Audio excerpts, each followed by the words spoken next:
Glória a Deus, glória, glória, glória. Bom dia, queridos, bom dia, graça e paz do Senhor. Amém. Vamos começando esse dia pensando na palavra de Deus, preparando nosso coração. Como é que vocês estão nesse dia? Como é que você despertou nesse dia? Como é que você acordou nesse dia? Porque eu sempre falo que a maneira como a gente acorda é muito importante. É tão importante quanto a maneira que a gente vai viver o dia. O primeiro momento de tirar o pé da cama e colocar no chão e se levantar, este é o momento de estabelecer glória e vitória. Amém? Coloque os pés para fora da cama, levante as suas mãos e fala: Deus, graças te dou, porque o Senhor me fez um justo eterno. Eu não sou um pecador miserável, eu não vivo na condenação. Eu estou na justiça perfeita de Jesus. Aleluia. Amém?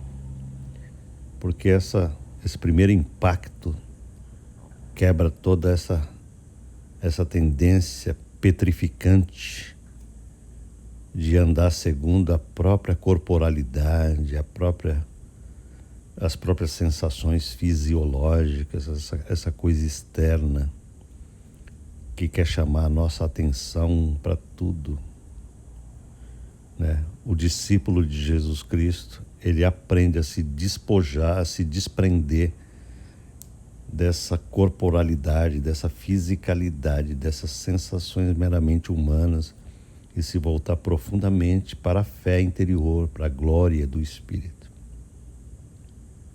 Ele tem que vencer isso. Isso eu costumo chamar isso de hombridade. A gente tem que ter essa hombridade divina de não andar por sensações meramente físicas. A gente tem que sentar na presença de Deus e ter mais consciência do Espírito do que da carne. Aleluia. Está vendo que coisa poderosa? Você tem que ter pela fé mais consciência das coisas invisíveis do que das que são visíveis e tangíveis. Por quê? Porque desde criança, desde bebê, eu e você fomos treinados pela natureza humana a nos identificarmos com a materialidade, com a fisicalidade, com as sensações, com os sentidos físicos. E a vontade de Deus não é essa. A vontade de Deus é que a gente se identifique muito mais com o Espírito e com o invisível, perdão, do que com as coisas dos sentidos físicos. Pastor, mas vem cá, não foi Deus que criou os sentidos físicos? Sim, foi Deus que criou os sentidos físicos, sem dúvida. Só que ele não criou os sentidos físicos para que eles fossem dominadores. Esse negócio do jeito que a gente vive aqui desde bebê não é uma coisa original. Isso aqui já é uma coisa caída, já é uma coisa que veio com defeito de fábrica, porque Deus nos criou para que o Espírito nos dominasse plenamente, e não os sentidos físicos. Não é? Então, lá em Adão e Eva, o Espírito estava dominando plenamente. Plenamente, dominava o coração, a mente, a vontade, os pensamentos, sentidos. Eles não tinham noção nenhuma de que eles tinham que viver pelos sentidos físicos, porque eles não viviam assim. A fome, por exemplo, não os dominava, não determinava, porque era um outro tipo de desejo. Não havia essa fome, que se o cara não comer, ele morre, porque não existia isso. Isso aconteceu depois que eles pecaram, e nós já nascemos na parte B da coisa. Hoje em dia tem gente que se não fizer uma refeição, tem aquela sensação que vai morrer. Tal é o domínio do físico sobre o psicológico e o espírito. Mas não foi assim desde o princípio, né? Quando Adão e Eva caíram em pecado, eles conheceram uma coisa que eles não conheciam antes. Ou seja, os olhos deles foram abertos para realidades do pecado e não da justiça, e não da retidão que eles possuíam. O que eu estou querendo dizer com isso? Eu quero preparar o seu coração e a sua mente para aquilo que Jesus veio fazer. O que Jesus veio fazer? Veio desfazer primeiro toda a bagunça da desobediência de Adão que passou para nós. A gente recebeu por herança uma natureza totalmente errada e torcida dos nossos primeiros pais. Nós recebemos por herança uma bagagem que não era nossa. Então o que Jesus fez? Jesus agora, sem o nosso merecimento, isso é muito importante pensar, porque as pessoas pensam assim, poxa, mas eu não merecia, não é culpa minha. Preste atenção, porque isso aqui, irmãos, é uma coisa que todo mundo que não tem entendimento da verdade fala. Eles dizem assim, o que eu tenho a ver com Adão e Eva? Foi eles que caíram? O que eu tenho? Eu não tenho culpa de ter nascido assim. Eu não pedi para nascer, e bababá, entendeu? Essa mentalidade estúpida. Eu não pedi para nascer em pecado, eu não mereço isso. Tudo bem. Então vamos pensar naquilo que Jesus realizou para consertar toda a bagunça. Ou seja, Jesus viveu em nosso lugar, Ele morreu em nosso lugar, se ofereceu a Deus por nós, para que nós possamos ser novamente justos, justificados e trazidos a uma posição original de antes da queda. É isso que Jesus está fazendo comigo e com aqueles que creem de verdade. Jesus nos tira da queda e nos coloca numa posição antes da queda, de maneira original, perfeita, justificada, sem merecimento humano. Ou seja, do mesmo jeito que você não mereceu nascer em pecado, agora você também não merece nascer de novo pelo Espírito. Tudo é pela graça. Então, esse não merecimento da justiça, ele equilibra a balança da justiça. Você não mereceu nascer em pecado, mas você também não merece nascer de novo. E é graça. Você recebe pela graça de Deus, porque Ele é bom. Não mereceu nascer em pecado, não merece ser justo também, mas Ele te dá. Olha que coisa poderosa. Nós somos justificados pela fé mediante a graça de Deus. Isso vem dele, não vem de nós. Portanto, assim como eu não mereci nascer em pecado e nasci, eu também não mereço receber glória e graça de Cristo, mas Ele me dá para que haja uma compensação eterna da injustiça de Adão. Eita glória, pegou isso daí? Para que a gente calhe a boca diante de Deus e não fale besteira. Ai, por que eu nasci torto? Nasceu torto, agora você tem a chance de nascer corretamente. Porque a Bíblia chama essa conversão a Cristo de novo nascimento. Então, meu amigo, pensa bem comigo. A gente já nasceu errado, nascemos num ambiente errado, nascemos num lar errado. Qual é a desculpa que o ser humano tem para afirmar as suas deficiências meramente humanas? Existe um monte de desculpa. Eu nasci num lar errado, meu pai era assim, a minha mãe era não sei o quê, os meus irmãos não sei o quê. portanto eu sou rebelde, eu sou isso, eu sou drogado. Ou seja, Jesus fala assim, cara, você nasceu debaixo desse domínio errado, eu te dou uma chance. Você vai nascer de novo, você topa? Então Jesus não está falando de reencarnação aqui. Você vai reencarnar, porque essa doutrina não existe. Você pode prestar atenção. A doutrina da reencarnação, ela nega completamente a doutrina do novo nascimento em Cristo. Entendeu? Por quê? Porque se eu preciso reencarnar para me aperfeiçoar,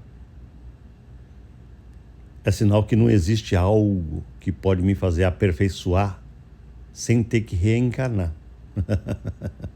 E existe, ok? A redenção de Jesus me faz nascer de novo aqui e agora, dentro desta carne, dentro dessa encarnação. Eu não preciso de uma segunda encarnação, de uma terceira, de uma quarta. Entendeu? Porque não haverá uma outra encarnação. A palavra de Deus diz que aos homens, está lá no livro de Hebreus, aos homens está ordenado morrerem uma só vez. Uma. Eu sinto muito, mas eu preciso remover algumas crenças de muitos corações que vão atrapalhar essa glória.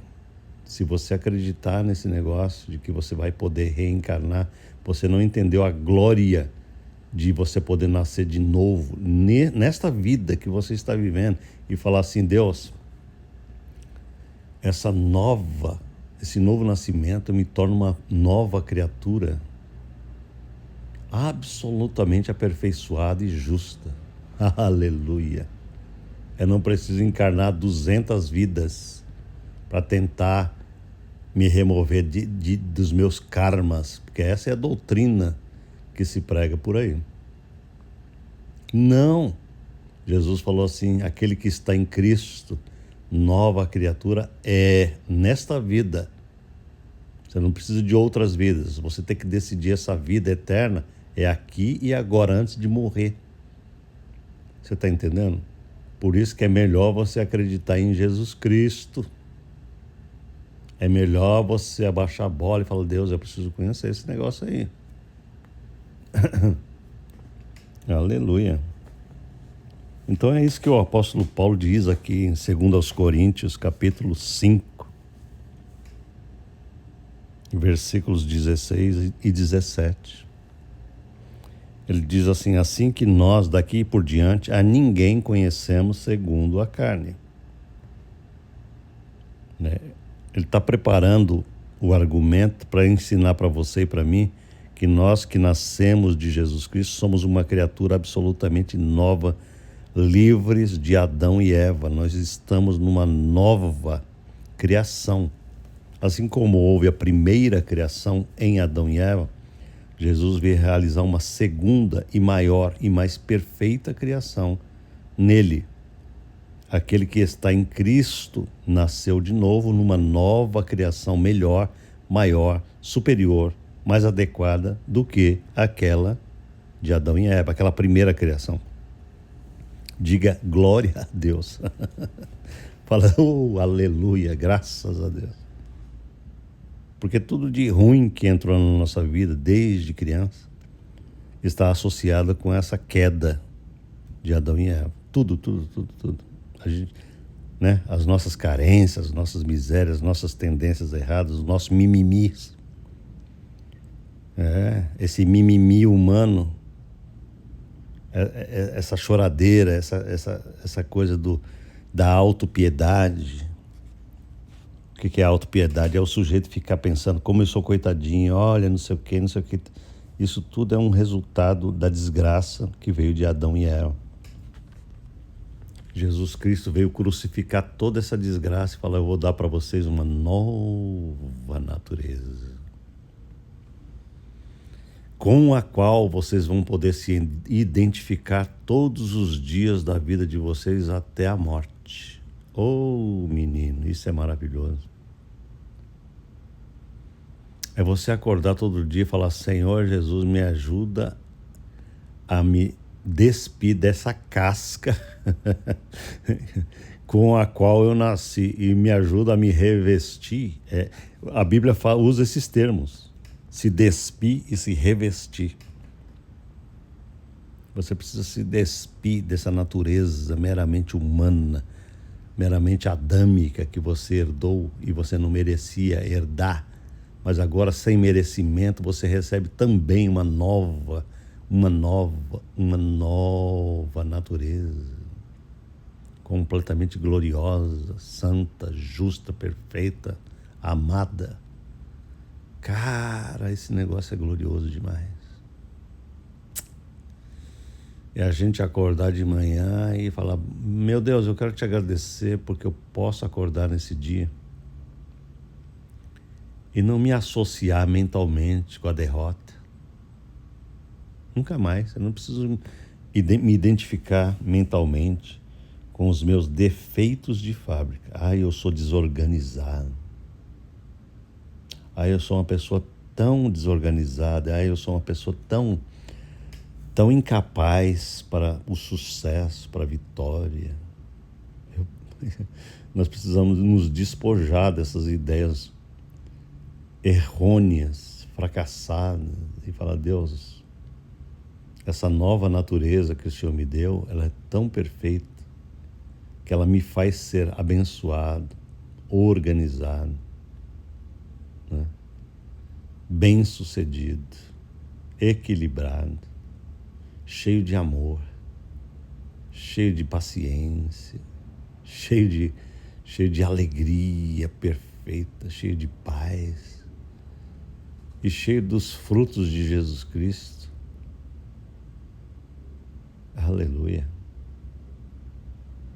Quando você se identifica com essa nova criação, o Espírito Santo ele se prontifica em fazer com que você experimente isso de verdade. Entendeu? Que lindo. O Espírito Santo, ele tem uma missão. É missão dele fazer você experimentar os poderes da nova criação. De você poder acordar e falar: glória a Deus, eu quero experimentar dessa glória diária. Eu tenho expectativa de experimentar essa glória hoje. Amém? Então ele diz assim, versículo 16: daqui por diante, é muito importante isso.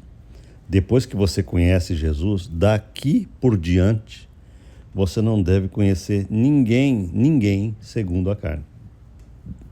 Nem você. Pastor, dá para você explicar um pouquinho melhor isso aí? Dá, eu vou explicar para você. Eu tenho falado para vocês que a coisa mais importante para Deus é uma coisa chamada espírito. Espírito. A natureza carnal, ela é uma natureza emocional e mental que foi formada, foi formatada, foi programada por erros do pensamento, né? Pelas mentiras que a gente aprende desde criança, pelas crendices, por essa coisa errada. Isso vai formando todo um conjunto psíquico e emocional que começa a determinar a nossa vida, determina o nosso modo de agir, de reagir, de falar, de pensar. Faz com que a gente seja irritado, que a gente viva com raiva, viva com ódio, a gente tenha inveja de quem prospera mais do que nós, a gente se torna pessoas avarentas. O que é o avarento? Avarento é o cara que tem a tendência de segurar dinheiro com medo de que falte dinheiro, de que venha passar necessidade. Esse conceito está profundamente ligado com essa coisa chamada carne, essa proteção dos sentidos. Eu não quero passar dificuldade, eu não quero que falte dinheiro para eu pagar uma luz, uma água, para que me falte dinheiro para pagar minha renta, meu aluguel. Então, tudo isso que está sendo formado desde pequeno se chama carne. né? E as pessoas falam assim, é normal viver assim, isso é normal. Né? Só que este normal, que todo mundo fala que é normal, é absolutamente anormal aos olhos do Criador. É uma natureza carnal. Não tem nada a ver com o nosso espírito, a nossa real identidade. Amém? O homem é espírito, o ser humano. O homem e a mulher são verdadeiramente espíritos diante de Deus. Possuem uma alma e vivem num corpo. Quer dizer, o corpo, ele é citado por último na Bíblia. A ordem que Deus coloca na Bíblia é espírito, alma e corpo. A Bíblia nunca fala assim, corpo, alma e espírito. Tá vendo como que o ser humano, ele tem a tendência de colocar o corpo em primeiro lugar? Toda vez que eu escuto as pessoas falando de espírito, alma e corpo, a maioria delas coloca o corpo em primeiro lugar. Eu sou corpo, alma e espírito. Não, você não é isso. Você não é corpo, alma e espírito. Você é espírito, alma e corpo. Ou seja, a tua essência é espírito e você precisa conhecer isso, porque daí é que virá toda a vitória para a tua vida. Você terá que ter domínio sobre a tua alma e corpo. Esta é a ordem da vitória divina. Quando você se percebe em espírito, você não se percebe segundo a carne. Porque a carne é a causa da tua desgraça. Você está entendendo? O apóstolo Paulo diz assim, depois que você conhece Jesus, daqui por diante, você não deve conhecer ninguém segundo a carne, nem você mesmo. Porque você agora entende que você está vivendo, você está vivendo a partir de uma fonte gloriosa de poder, que está no seu espírito. Ou seja, você não vai querer mais viver de acordo com os ditames da tua carne, da tua alma e do teu pensamento e das tuas sensações e das circunstâncias exteriores. Toda essa exterioridade tem que ser eliminada do teu pensamento. Para você ver como que a gente é acostumado a viver segundo a carne. A gente nunca pensou que isso fosse possível, viver desse jeito. A gente sempre pensa assim, mas a coisa mais natural do mundo é eu viver segundo o meu corpo. Eu tenho que dormir, eu tenho que comer. Entende? São essas coisas que ditam a nossa vida. É claro que nós precisamos comer, beber, dormir, tudo isso que eu falei. Só que isso tem que ser dominado por uma força superior que está dentro do espírito. Nós não podemos determinar que essas coisas influenciam o nosso pensamento na direção do erro. Amém? Então,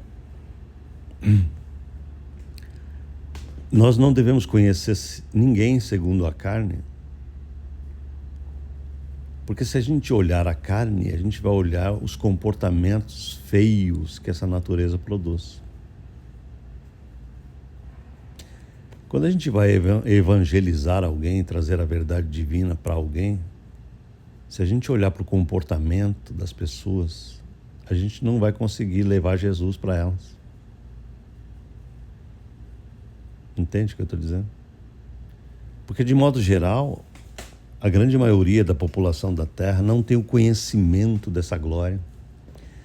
E elas refletem isso no seu comportamento, no seu modo de falar, no seu modo de pensar, no seu modo de reagir contrário, muitas vezes, às coisas de Deus. Entende?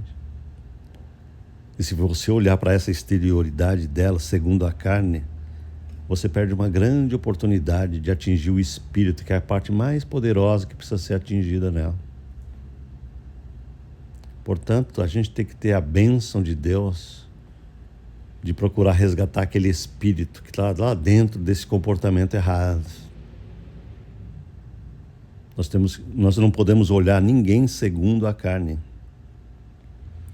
a pessoa está falando aquele monte de palavrão, aquele monte de grosseria, e você está conseguindo ultrapassar essa casca feia, suja, e olhando bem dentro daquele espírito, falar: Senhor, me ajuda pelo poder da tua graça a redimir esse espírito precioso que o Senhor morreu por ele.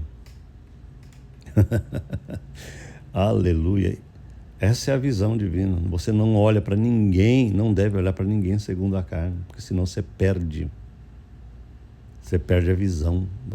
Você vai enxergar casca, você vai enxergar comportamento, entende? E esse comportamento segundo a carne, ele não vale nada diante de Deus. Então, o que Deus quer? Deus quer aquele espírito. Deus quer buscar aquele espírito morto que está lá dentro e vivificá-lo. Deus quer ressuscitar aquele espírito. E você olha para essa pessoa com grande amor e fala: pelo poder do nome que está sobre a minha vida, eu vou ser instrumento de resgate desse espírito caído, para que ele venha para a glória de Deus. Aleluia. Isso é evangelismo. É não olhar comportamentos, é olhar a glória, a preciosidade de um espírito que está longe de Deus e que virá para ele pelo poder da verdade. Aleluia. Isso é proclamar o reino de Deus. Amém? Por isso que Paulo fala assim: não olhe para ninguém segundo a carne. Comece a enxergar todo mundo segundo o Espírito e procure resgatar este Espírito, porque isso é a parte mais importante para Deus. O comportamento, deixa que Deus vai tratar. Amém? Se Deus mudar radicalmente o espírito dessas pessoas, o nosso espírito, a mudança de comportamento, de mentalidade, de sentimentos, é um subproduto de tudo isso. Tudo será mudado, o coração será transformado, os afetos, as emoções, o amor começará a chegar nos corações, a bondade chegará nos corações, a benignidade, a mansidão, a temperança, o domínio próprio começará a chegar como produtos secundários dessa glória de um espírito regenerado e transformado pelo poder de Deus. Isso é maravilhoso demais. Aí ele diz assim: assim que se alguém está em Cristo, nova criatura é. Entendeu? É assim que Deus enxerga uma pessoa que ele redimiu e que ele restaurou e que ele regenerou em espírito. Deus considera um remido uma nova criatura. Você já não é mais uma velha natureza de Adão. Você agora é uma nova criatura completamente regenerada em espírito. Portanto, Deus agora vai transformar o restante de você. Ele vai ter o prazer de transformar você numa pessoa cheia de amor, de verdade, que é o que você mais precisa. E nós precisamos ser tomados de toda a plenitude do amor de Deus em nós. Amém? Olha só o que Paulo diz lá em Gálatas, capítulo 2, versículo 20. Ele diz assim: já estou crucificado com Cristo e vivo não mais eu. Isso é maravilhoso, né? Já estou crucificado com Cristo e vivo não mais eu, mas Cristo vive em mim. Cristo vive em mim. Sabe essa fusão que eu tenho falado ao longo dos tempos com vocês? Existe uma fusão de nós com Cristo, em espírito. Ok? Ele diz assim: e vivo não mais eu, mas Cristo vive em mim. E a vida que agora vivo na carne, quer dizer, no corpo. Quando ele diz carne aqui, não é essa natureza depravada, não. Ele está falando do seu corpo. A vida que eu agora vivo no corpo, eu vivo na fé do Filho de Deus. É importante demais essa expressão aqui. Ele não está falando, eu vivo essa vida na fé na fé no Filho. Eu não tenho fé no Filho, eu tenho fé do Filho. Essa fé que você está tendo para andar com Deus, não é uma fé apenas no Filho, é uma fé do Filho. É uma fé que Ele concede a você. Até isso Jesus nos dá. Amém? Jesus nos dá a sua própria fé para que a gente possa ter fé nele. Até isso nós precisamos do auxílio. Se você está crendo todo dia, fala, pastor, eu estou crendo nessas coisas gloriosas. Saiba que esta fé que está nascendo em você ou está sendo executada, exercitada por você diariamente, ela não é originada em você. É uma concessão de graça sobre a tua vida para que você creia com a fé do Filho de Deus. Porque é Ele que opera em você o querer e o efetuar. É Ele que opera a tua fé. É Ele que te concede fé. É Ele que te dá capacidade de crer. Glória a Deus. Então essa vida que agora vivo na fé do Filho de Deus, o qual me amou e se entregou a si mesmo por mim. O que Paulo está dizendo aqui? Ele está dizendo o seguinte: se eu já estou crucificado com Cristo, essa natureza de Adão, ela foi crucificada para valer. E Deus me deu uma nova vida completamente ressuscitada em espírito.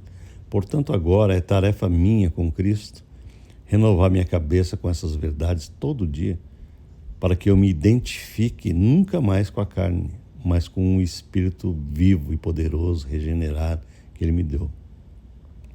Esta vida que agora vivo, no corpo, todo dia, diariamente, eu vivo na fé do Filho de Deus. Portanto, eu me assimilo, eu me identifico com uma nova criação e não com a velha criação. Eu acordo todo dia para ter vitória, eu acordo todo dia para andar em domínio e não para ser mais dominado pelos impulsos, pelos desejos, pelas impetuosidades da emoção. Esse nível de vida não pode ser chamado de vida. Esse nível de vida meramente humano e carnal, regido por uma emocionalidade que domina e que determina o que eu tenho que pensar, o que eu tenho que falar, o que eu tenho que agir, é uma coisa carnal que tem que ser destruída pela fé. Está entendendo? Aquilo que você sempre se acostumou a achar que era você, não é você. É apenas um conjunto, é uma carga que você estava levando na tua vida, um defunto que Jesus matou e que agora você tem que se despojar para você se revestir de uma coisa gloriosa, leve, poderosa, né? Esse conjunto emocional que surge da nova criação é muito leve, é muito gostoso, é muito precioso, é muito suave, é muito abençoado, entende? E eu quero que você experimente isso todo dia, para a glória de Deus. Amém, queridos? Então diga assim comigo: eu sou uma nova criatura, criado por Jesus. Eu não tenho mais nada a ver com a queda de Adão. Eu estou em Cristo, eu sou nova criatura e eu vou viver esse sucesso diário. Amém? Eu vou viver isso hoje. Eu vou receber essa glória hoje. Eu vou viver na paz de Cristo, no amor de Cristo e no poder da sua unção, da sua capacidade. O seu Espírito vai me ensinar interiormente todas as coisas e eu vou depender somente do poder dele. Amém? Para ser o que ele me determina. Ele vai me fazer ser. Eu vou apenas cooperar. Vamos orar? Pai, em nome de Jesus, graças te damos, porque o Senhor diz que nós Não devemos olhar para ninguém segundo a carne. Não devemos olhar a carnalidade das pessoas e ter raiva delas. Sabe aquela pessoa no trânsito que estica o dedão para você na tua cara? Você sabe que ali dentro daquele coração cheio de ódio existe uma pessoa por quem Jesus morreu e Jesus está querendo resgatar o sujeito. Sabe aquela pessoa grossa que fura a tua fila na fila de alguma loja, de algum lugar que você... Essa pessoa não tem a glória que você já possui. Entende? Sabe aquela pessoa que está amargurada e que te trata mal e que te trata com desdém? É um coitadinho que está vivendo segundo essa natureza depravada, caída. Você tem que olhar para ela com grande afeição e não com raiva, não com ódio. Você não deve esticar o dedo de volta para ela. Você está entendendo esse negócio? Ande segundo o Espírito e olhe para as pessoas segundo o Espírito, procurando resgatar aquele espírito morto, procurando levar a vida de Jesus Cristo para aquele espírito caído, que ainda não foi regenerado, que ainda não nasceu de novo, que ainda está precisando de resgate, que ainda está precisando de luz, está precisando da cruz de Cristo, do sangue do Cordeiro. Olhe para essa pessoa com misericórdia. Olhe para aquela pessoa que tem uma ideologia contrária àquilo que você acredita. Essas pessoas que estão no mundo, estão perdidas, estão repletas de uma ideologia humanista maligna. Olhe para elas com graça no coração, procurando encontrar o cerne, o centro da sua vida, que é o seu espírito. Eu quero que você bypass, ou seja, que você ultrapasse a casca do seu comportamento totalmente torto e errado e procure pelo poder de Deus encontrar o seu espírito e lá dentro você consiga amá-lo e levar o amor de Jesus lá para este espírito, porque o Senhor vai ressuscitar esse espírito caído e vai trazê-lo à vida, vai ressuscitar essa pessoa dos mortos e vai fazer com que ela nasça de novo e você será participante dessa glória, porque você está sendo instrumento de Deus para levar esse reino glorioso de Deus para todas as almas perdidas, carentes, que estão querendo se suicidar, né? Recentemente alguém me disse assim: pastor, você sabia que um cara lá no Brasil que era satanista, não sei o quê, morreu? Eu falei: não, filho, eu não sabia disso não. Pois é, era um influenciador e não sei o que tem. As pessoas estão carentes da glória de Deus, estão carentes da verdade divina, estão se matando, Por quê? Porque não conseguem ter sentido para a existência. Amém? E nós somos instrumentos de Deus para levar essa verdade. Pai, em nome de Jesus, abençoa quem me escuta hoje, para que eles mesmos não vivam mais segundo a carne, mas vivam segundo a luz de Cristo, nessa fé que é do Filho de Deus, nessa fé que nos é concedida. Abençoa esse dia na vida de todos que me ouvem, porque essas verdades aqui que eu trago, elas são verdades que podem mudar radicalmente a vida das pessoas para Deus. Quando as pessoas ouvirem esta verdade e não quiserem ser apenas ouvintes disso, mas se elas quiserem interagir com isso, dizer: Deus, eu quero viver essa novidade, eu quero ter a glória dessa nova criação, haverá grande sucesso e transformação. Amém? Deus te abençoe nesse dia. Eu peço ao Senhor que todo dia ilumine o teu entendimento, para que você não viva mais na ignorância, que você abra o teu coração e fale: eu amo o meu Deus, eu quero me entregar a Ele, eu quero entregar minha alma ao amor dEle, porque Ele se entregou por mim com grande amor. Em nome de Jesus, Deus te abençoe. Até amanhã, se Deus quiser. Amém.